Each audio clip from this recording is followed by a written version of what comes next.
Physical and mental health. The offender is reported in good physical health.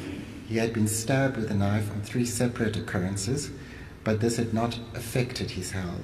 He had performed adequately in primary school until he began using mood-altering substances.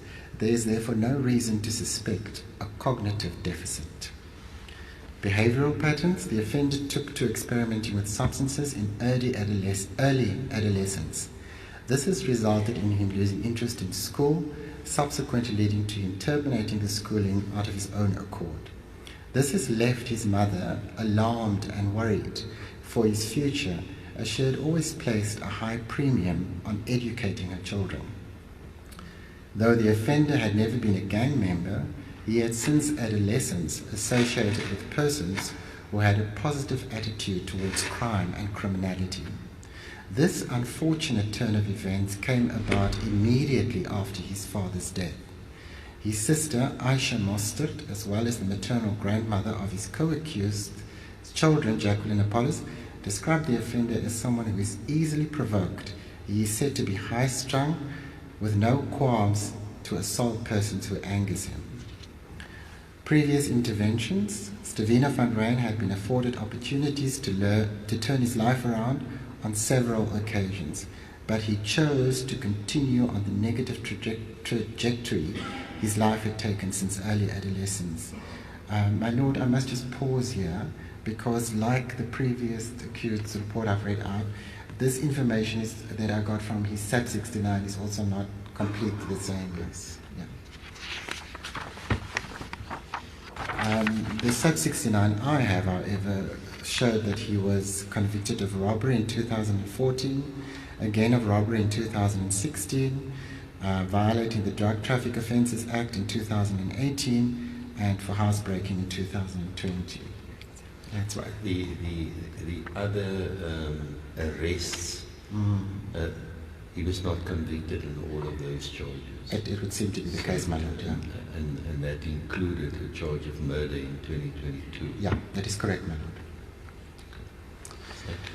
He is, of course, like the previous accused's report I read out. Has not been found guilty. He is currently found guilty on a charge of kidnapping and human trafficking. In terms of my evaluation, the inquiry surrounding Steveno van Rhyn's upbringing and personal circumstances revealed several risk factors emanating from his early teens. That is, associating with unsavory characters, the use of illicit substances, and potentially the death of his father, which left an indelible negative mark on his development. Thus, despite being raised in a home where positive moral values were inculcated from an early age, the offender nonetheless succumbed to factors external to the family. It should therefore be noted that early school living, substance abuse, and the negative community aspects had contributed to him behaving contrary to social norms and functioning outside of the law. However, Steveno van Rhyn had been granted several opportunities to turn his life around, which he had flouted carelessly. He himself had acknowledged that his father's untimely death had impacted negatively upon him, but he is no longer a child and has the maturity to understand the errors of his ways. He has been described by both his sister and Mrs. Plaatjes as someone who is easily provoked, and in the light of his many infractions, he is clearly a menace to society. Moreover, the offender flatly denies any culpability in the matter.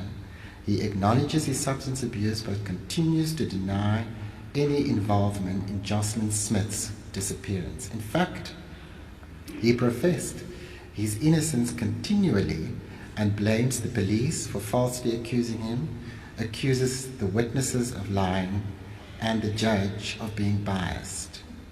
The undersigned can therefore find no room for mercy or absolution.